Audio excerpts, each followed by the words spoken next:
வசனம் மழை போல் பெய்திறங்கும், சத்தியம் மலர் போல் இதழ் விரியும்.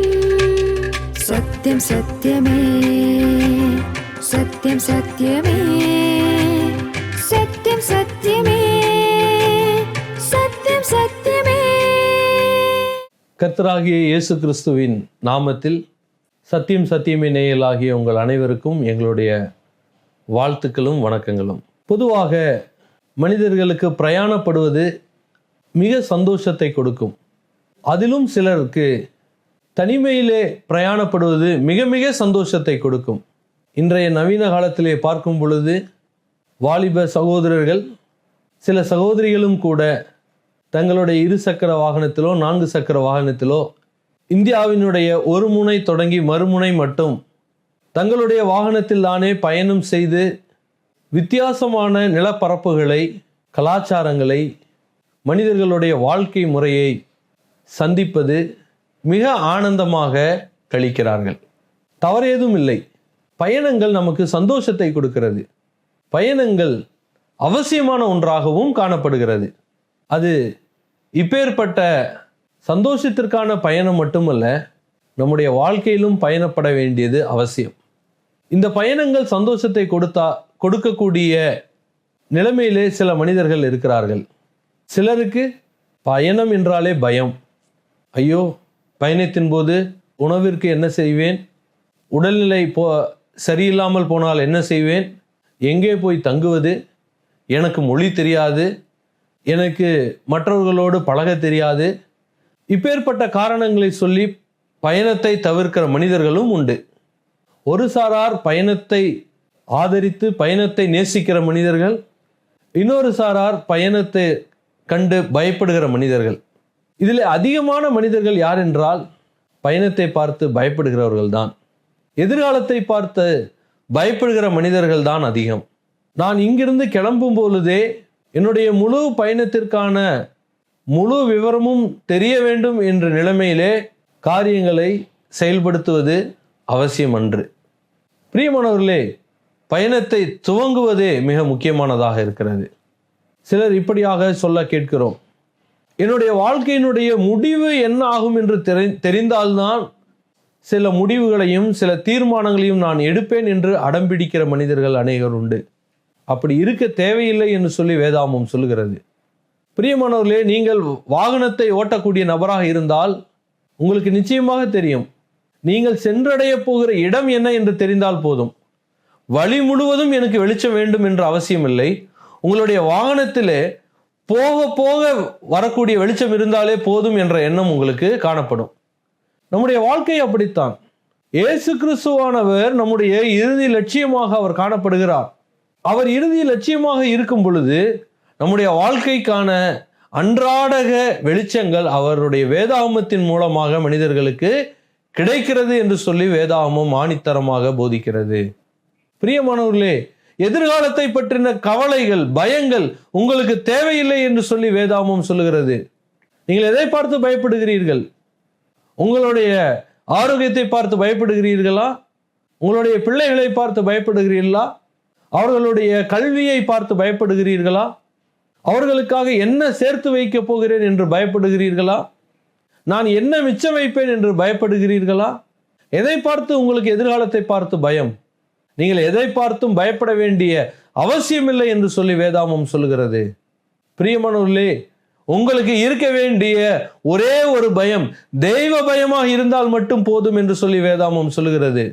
ஒரு மனிதனுக்கு தேவ பயம் இருந்தாலே அவனுடைய வாழ்க்கையை நிறைவானதாக, பூர்த்தியானதாக, மிக ஆசீர்வாதமாக அவன் வாழ்ந்து முடிப்பான் என்று சொல்லி வேதாகமம் முழுவதும் நமக்கு எடுத்துக்காட்டாக இருப்பதை நாம் பார்க்க முடியும்.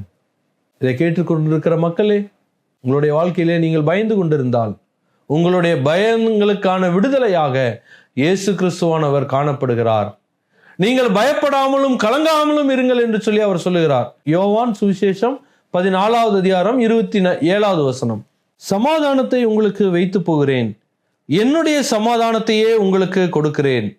உலகம் கொடுக்கிற பிரகாரம் நான் உங்களுக்கு கொடுக்கிறதில்லை. உங்கள் இருதயம் கலங்காமலும் பயப்படாமலும் இருப்பதாக. இயேசு கிறிஸ்துவானவருடைய நேரடியான வார்த்தை, உங்கள் இருதயம் கலங்காமலும் பயப்படாமலும் இருப்பதாக என்று சொல்லி அவர் கட்டளையாக சொல்லுகிறார். மனிதர்களே, நீங்கள் கவலைப்படாதிருங்கள், நீங்கள் கலங்காதேயுங்கள், நீங்கள் பயப்படாதிருங்கள் என்று சொல்லி அவர் நேரடியாக சொல்லுகிறார்.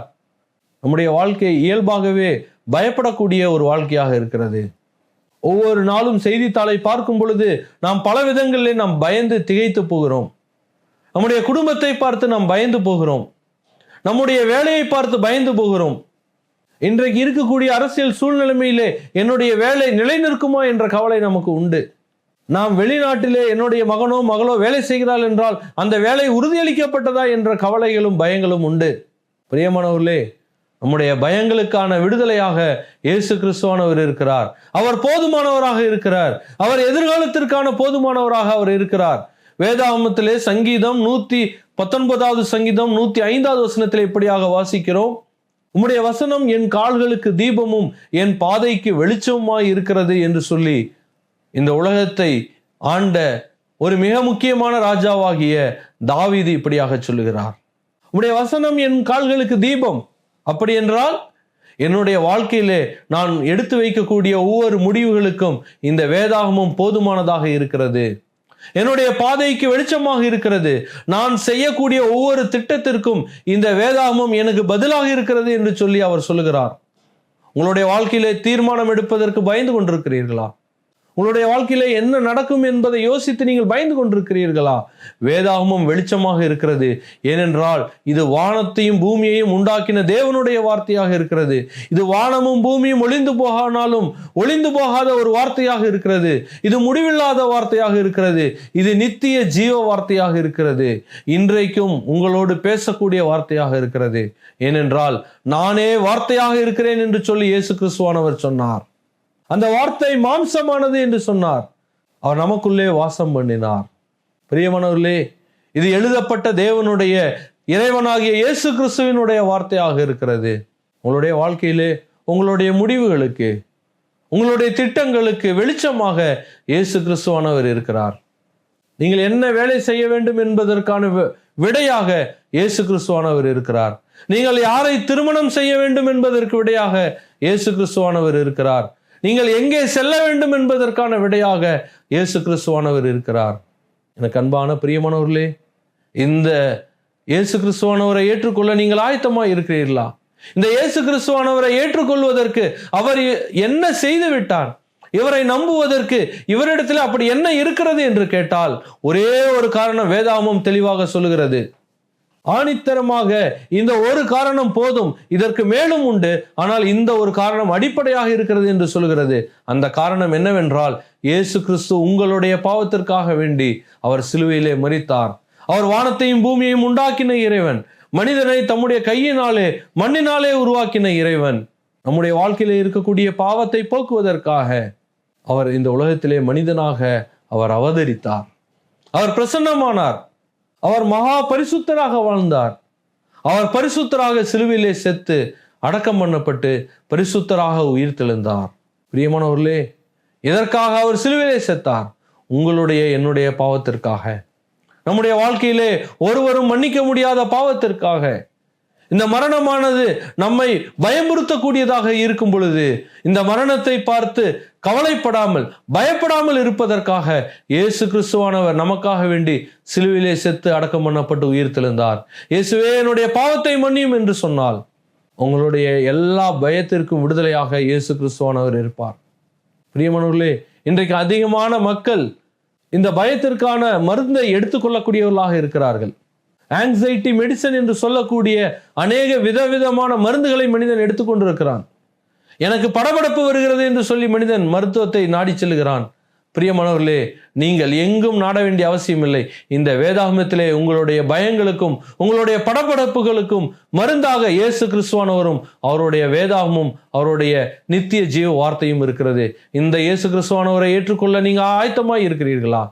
இயேசு கிறிஸ்துவானவர் உங்களை ஏற்றுக்கொள்ள ஆயத்தமாய் இருக்கிறார். இயேசுவே என்னை மன்னியும் என்று சொல்லும் பொழுது அந்த வினாடியே உங்களை ஏற்றுக்கொள்ள அவர் ஆயத்தமுள்ளவராக இருக்கிறார். உங்களை சொந்த பிள்ளையாக ஏற்றுக்கொள்ள போகிற ஆண்டவராக இருக்கிறார்.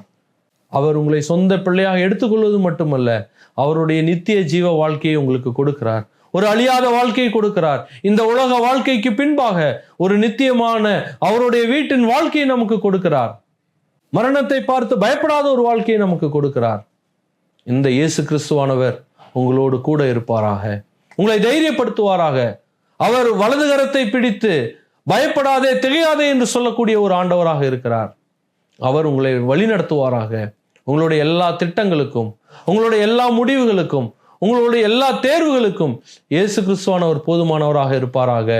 அவருடைய மன்னிப்பின் வாழ்க்கை உங்களோடு இன்றும் என்றும் நிலைத்திருப்பதாக இயேசு கிறிஸ்து தாமே ஆசீர்வதிப்பாராக. ஆமென்.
ஆண்டவராகிய இயேசு கிறிஸ்துவினுடைய நாமத்தினாலே சத்தியம் சத்தியமே நேயர்களாகிய உங்களை நாங்கள் தாழ்மையோடு வரவேற்கிறோம். புதிதாக துவங்கக்கூடிய ஒன்றின் மீது நாம் விருப்பமுடையவர்களாக அந்த புதிய பொருள் எப்பொழுது வரும் என்று சொல்லி நாம் ஆவலோடு அதற்காக காத்திருக்கக்கூடியவர்களாக நாம் காணப்படுகிறோம். ஏன் அப்படியாக நாம் அந்த புதிய துவக்கத்திற்காக காத்திருக்கிறோம்? அது எதை காண்பிக்கிறது?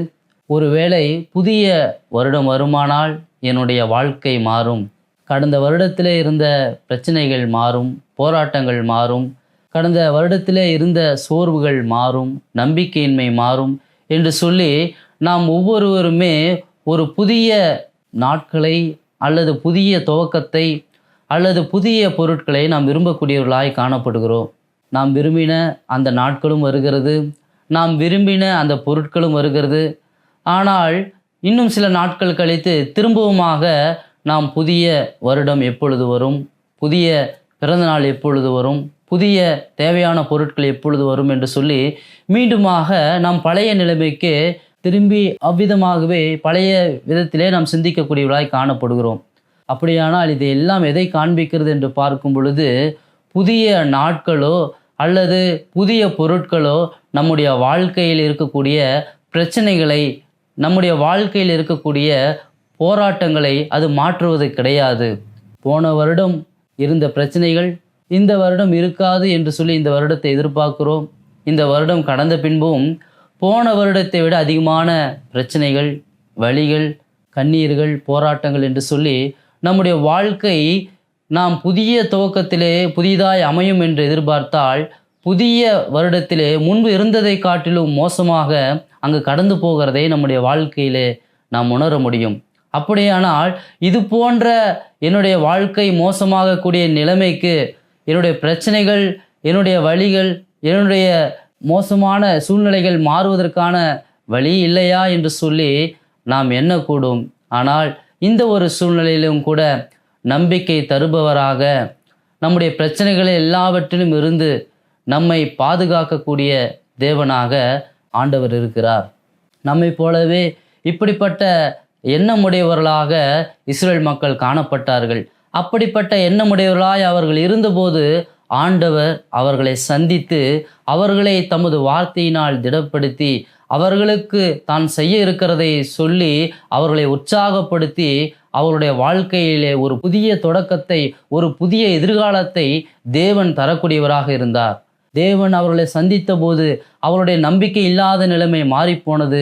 தேவன் அவர்களை சந்தித்த பொழுது அவருடைய சோர்வுகள் மாறிப்போனது. தேவன் அவர்களோடு பேசக்கூடியவராக இருக்கிறார்.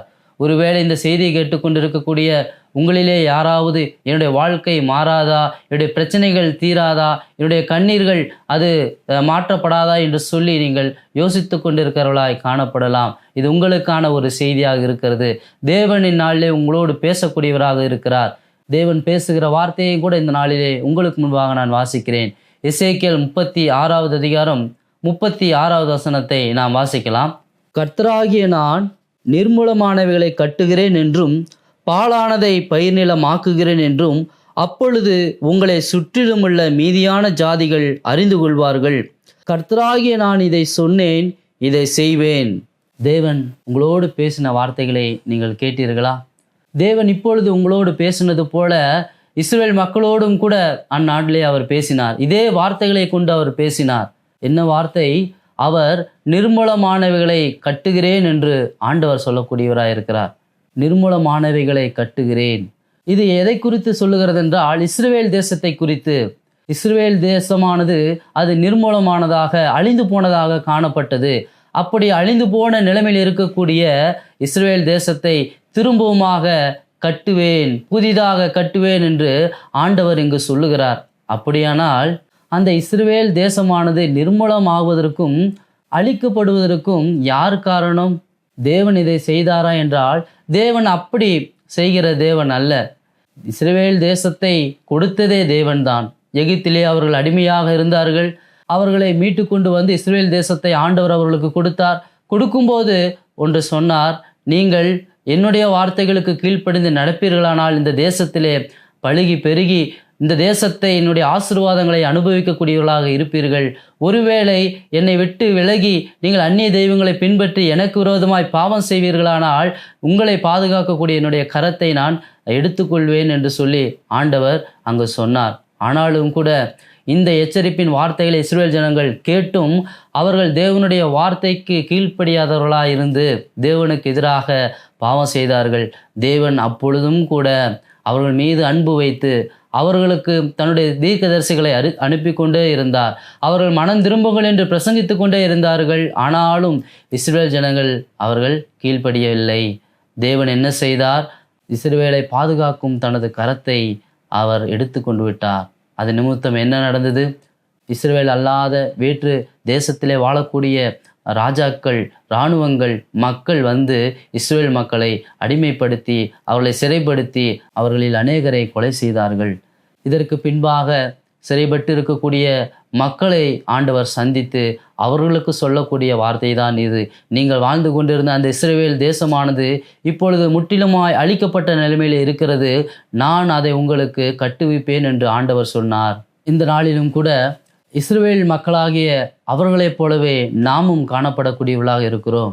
இஸ்ரவேல் மக்கள் எப்படியாக தேவனுக்கு விரோதமாக பாவம் செய்திருந்தார்களோ அதே போல நாமும் கூட நம்மை படைத்த தேவனாகிய, நம்மை வாழ வைக்கிற தேவனாகிய, நம்மை ஆசீர்வதிக்கிற தேவனாகிய இயேசுவுக்கு விரோதமாக நாம் பாவம் செய்திருக்கக்கூடியவர்களாய் காணப்படுகிறோம்.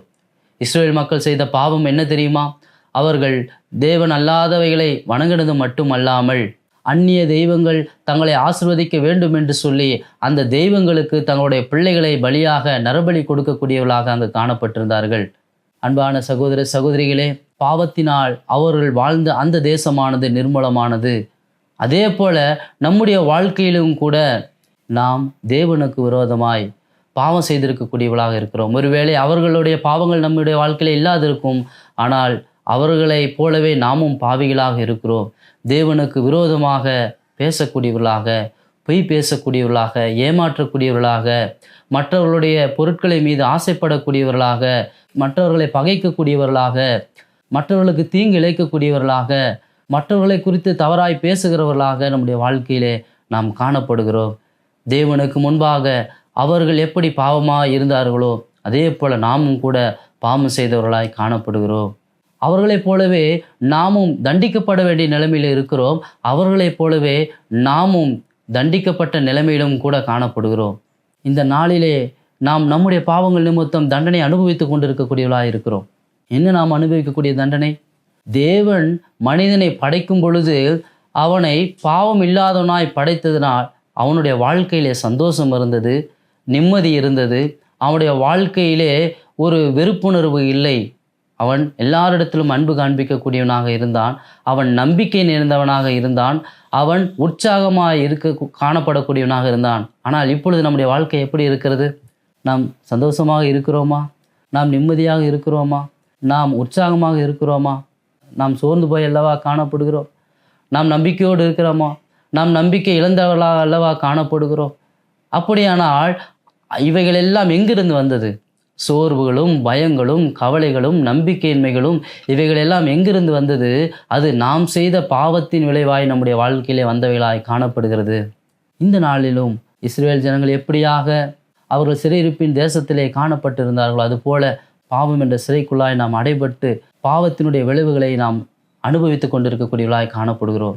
ஆனால் ஒரு அதிர்ச்சியான உண்மை என்னவென்று பார்க்கும் பொழுது, இந்த பாவத்தின் தண்டனையானது இத்தோடு முடியக்கூடிய ஒரு தண்டனை அல்ல.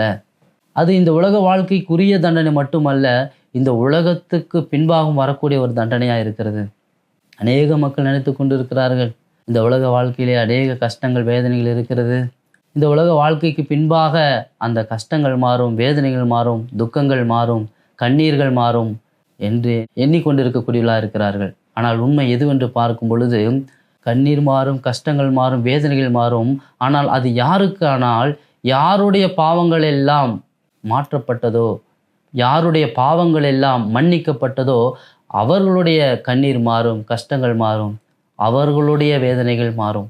அன்பான சகோதர சகோதரிகளே, நம்முடைய பாவங்கள் நிமித்தமாய் நாம் இந்த உலகத்திலே தண்டனை அனுபவிக்கிறவர்களாக, இந்த உலகத்துக்கு பின்பாகவும் தண்டிக்கப்பட வேண்டியவர்களாய் காணப்படுகிறோம். அந்த தண்டனை எது என்று பார்க்கும் பொழுது, தேவனை விட்டு முற்றிலுமாய் நிரந்தரமாய் பிரிக்கப்பட்ட ஒரு வாழ்க்கையாக இருக்கிறது. அந்த வாழ்க்கைக்கு முடிவில்லை. அந்த ஒரு தண்டனையினுடைய அளவை அளக்க முடியாது. அதனுடைய வேதனையை ஒருவராலும் சொல்லி புரிய வைக்க முடியாது. அந்த தண்டனைக்குள்ளாய் நாம் தீர்க்கப்பட்டிருக்கிறோம். ஆனால் ஒரு சந்தோஷமான ஒரு செய்தி எது என்று பார்க்கும் பொழுது, தேவன் நம்முடைய பாவத்தின் நிமித்தம் நாம் தேடிக்கொண்ட அழிவிலிருந்து தேவன் நம்மை மீட்டு நம்மை மீண்டுமாய் ஆசீர்வதிக்க விரும்பக்கூடியவராக இருக்கிறார். இந்த வார்த்தை அதை தான் சொல்லுகிறது. என்ன வாசிப்போம்? தேவன் நிர்மூலமானவைகளை கட்டுகிறார் என்று வாசிக்கிறோம்.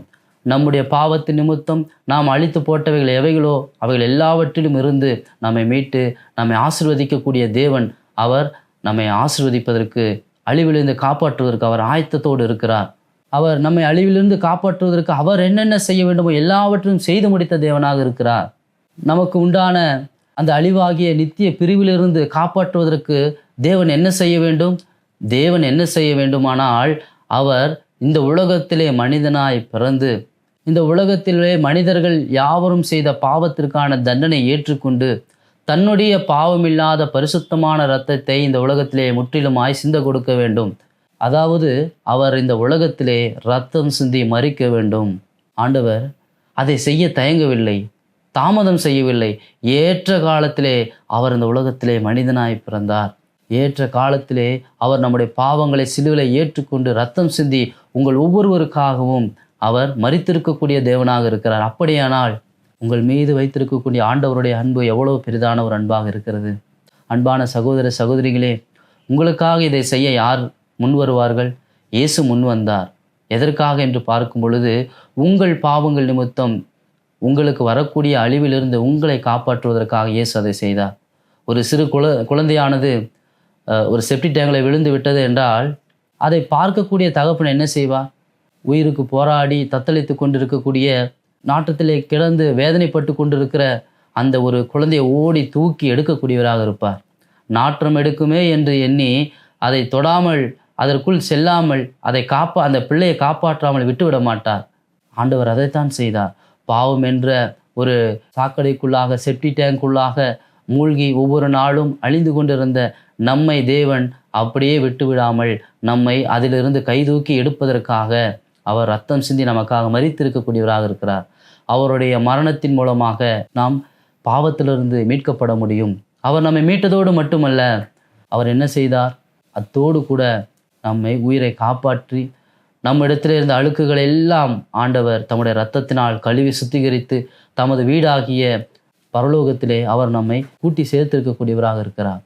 அருமையான சகோதர சகோதரிகளே, உங்களுடைய வாழ்க்கையிலே நீங்கள் செய்ய வேண்டிய ஒரு காரியம் உண்டு. ஆண்டவர் அதையும் கூட சொல்லியிருக்கிறார். நாம் அழிவிலிருந்து காப்பாற்றப்பட தேவன் என்ன செய்ய வேண்டுமோ அதை தேவன் செய்து விட்டார். நாம் என்ன செய்ய வேண்டுமோ அதையும் தேவன் நமக்கு சொல்லியிருக்கிறார். அதை நாம் செய்ய வேண்டியவர்களாக இருக்கிறோம். அதையும் கூட நாம் வாசிக்கலாம். தேவன் என்ன செய்ய சொல்லுகிறார் நம்மிடம்? எசேக்கியேல் 36:37 வாசிக்கிறோம். கர்த்தராகிய ஆண்டவர் சொல்லுகிறது என்னவென்றால், இஸ்ரவேல் வம்சத்தாருக்காக நான் இதை அனுக்கிரகம் செய்யும்படி அவர்கள் என்னிடத்தில் விண்ணப்பம் பண்ண வேண்டும். நிர்மூலமானவைகளை தேவன் கட்டுவதற்காக தேவனது பிள்ளைகள் அவர்களிடத்திலே போய் விண்ணப்பம் செய்ய வேண்டும். பாவம் செய்த மக்கள், அழிவை தேடிக்கொண்ட மக்கள் அதிலிருந்து காப்பாற்றப்படுவதற்காக அவரிடமாய் போய் விண்ணப்பம் செய்ய வேண்டும். இன்றைக்கு நீங்கள் செய்ய வேண்டிய காரியமும் அதுதான். உங்களுக்கு வரப்போகிற, நமக்கு வரப்போகிற அந்த பாவத்தின் தண்டனையாகிய, அழிவாகிய, தேவனை விட்டு நித்தியமாய் பிரிந்திருக்கக்கூடிய, என்றென்றும் அவியாத அக்னி எரிந்து கொண்டிருக்கக்கூடிய அந்த வேதனையிலிருந்து நாம் தப்பி வைக்கப்பட வேண்டுமானால் நாம் செய்ய வேண்டிய ஒரு காரியம் என்னவென்று பார்க்கும் பொழுது, நாம் தேவனிடத்திலே போய் அவரிடத்திலே விண்ணப்பம் செய்ய வேண்டும்.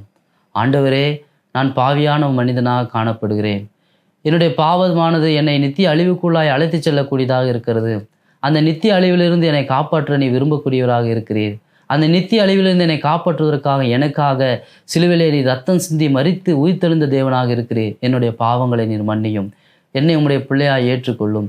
என்னுடைய அழிவிலிருந்து என்னை மீட்டு என்னை உம்முடைய கரங்களால் ஆசீர்வதியும் என்று சொல்லி நாம் கேட்கும் பொழுது ஆண்டவர் என்ன செய்கிறார் என்றால், நம்முடைய பாவங்களை எல்லாம் மன்னித்து நம்முடைய அழிவை நம்மை விட்டு அகற்றி போட்டு அவர் நம்மை ஆசீர்வதிக்கக்கூடியவராய் காணப்படுகிறார். அன்பான சகோதர சகோதரிகளே, நீங்கள் நித்திய அழிவிலிருந்து தப்பித்து கொண்டீர்களா? நீங்கள் தேவனால் ஆசீர்வதிக்கப்பட்டிருக்கிறீர்களா?